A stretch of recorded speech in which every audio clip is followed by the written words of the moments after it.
picture. Oh, yeah. And Oh, the yeah. Oscar goes to... Okay.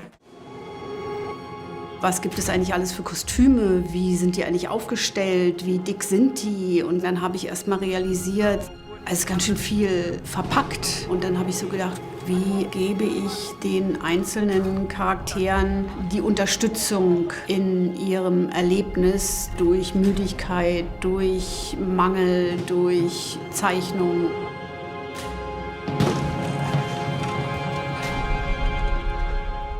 We start off with a life cast of Colin Farrell, which is a plaster cast. Then I take clay and I sculpt what I want it to look like. And I sculpt it to a very high level with all the detail in it, the nose and cheeks and the neck. We're very much designing three-dimensionally how it's going to move. Maybe took 4 hours, maybe 3.5 or 4 hours. But I will say it was one of the most exciting, jubilant, celebratory experiences I've had in making pictures in 20 years. So you still want to keep some of the same threads that you had in the first one. You know, we want to definitely connect it for the viewers and for all of us. So, you know, how would that look? So starting with Ramonda, of course, we saw the first opening shot she had, and that is her, people keep asking me, is that the original wig? That is the original OG lock wig. That's the same one, you know, and it was like, you know, when it was, at first it was missing for a minute, then we found it and I was like, okay. And, you know, and him curling his lip, it's something he didn't do as much as we think he did. Right. Or he'd do it for a photo, or he'd do it for, so he was finding how subtle could you go with things and still have the essence. And so it was this constant back and forth, and that's the tricky thing, is going back and forth between incredibly technical things and then never losing the humanity. Like that was the goal, is always have his soul in there. You know? This is the first time I ever do a movie, not with that kind of makeup, but where the main character is in prosthetics the entire time. He's in almost every scene. If the makeup doesn't work, the movie is not going to work. So I was like, you don't give me 5 weeks, please.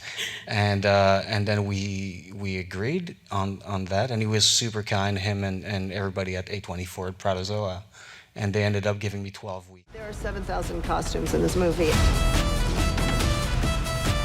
between background and 150 speaking parts. And principal cast members had about 15 changes. The hope is to demolish the expectations of a period piece, and especially of a movie about old Hollywood. Action!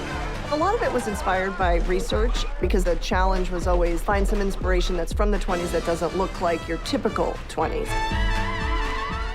Their costume honors many regions of Africa.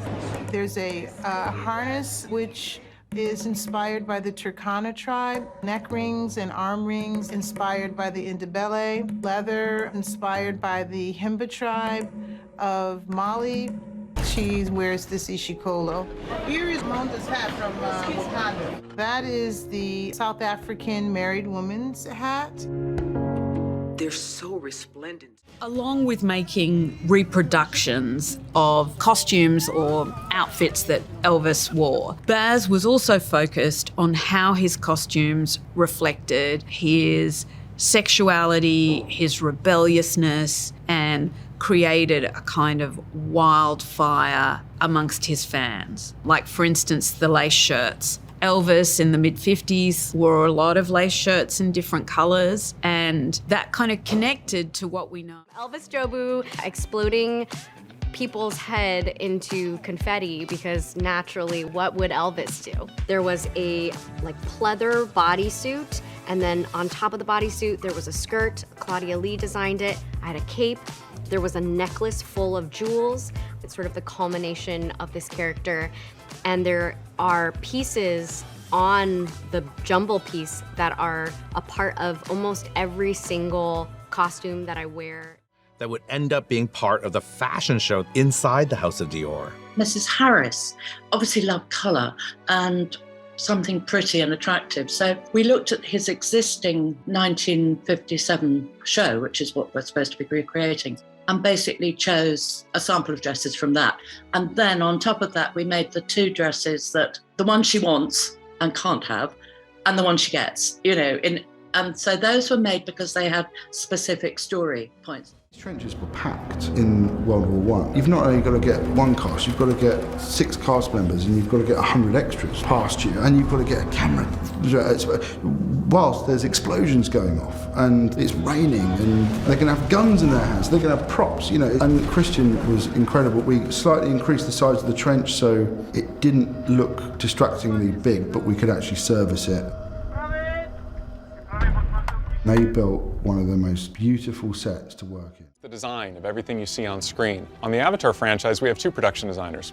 I'm in charge of everything you see that comes from Pandora, the Na'vi, the creatures, the environments. My co-designer, Ben Proctor, is in charge of everything you see from Earth, all the human vehicles and architecture and tech.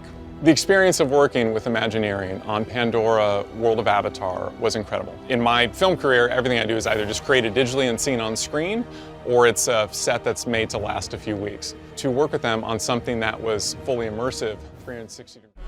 What had been a completely empty field, Florencia and her team used as the basis for building an outdoor silent movie studio with 6 or 7 sets running at all times. It was extraordinary.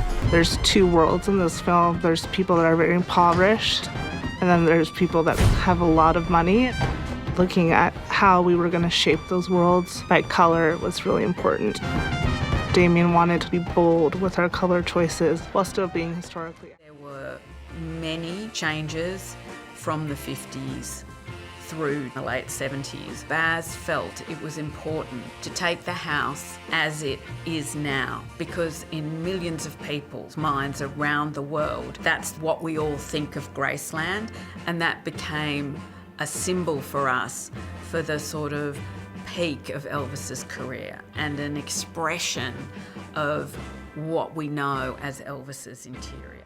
I walked onto the set the first day, and there was a perfect recreation of my childhood house from Phoenix, Arizona. There it is. Nice. Every room that Rick Carter had designed based on pictures that I had given him and visits he made to the actual location in Arizona. And I had to really control myself because it was kind of weird to see your house reconstructed. Oh, the paintings are all here. Look at that. So cool. We wanted to make sure that when he walked into Give yourself some applause, you deserve it. Give yourself some respect, cause you earned it. Give yourself some love, cause you're worth it. You're worth it, yeah, yeah. Let them know you're worth it.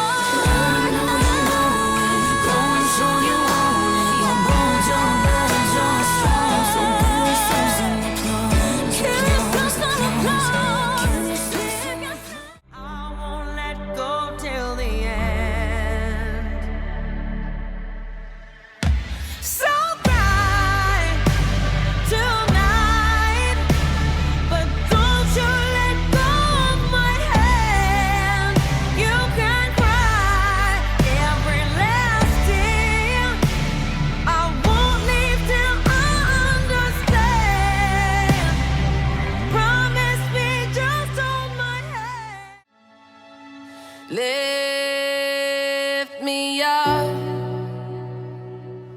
hold me down,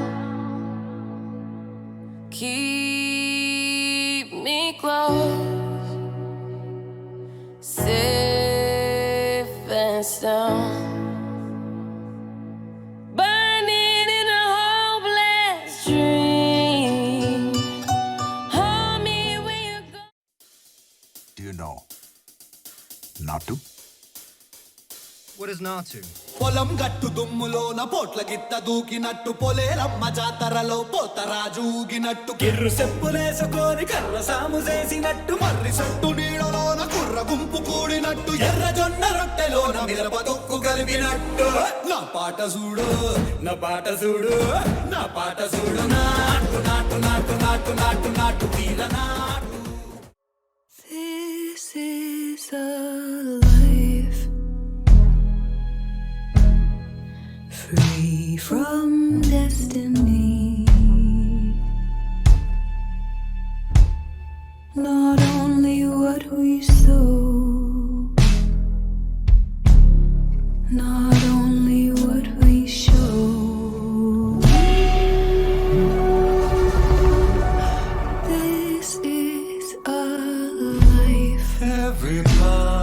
possibility from destiny. I choose you and you choose me. Not only what we saw.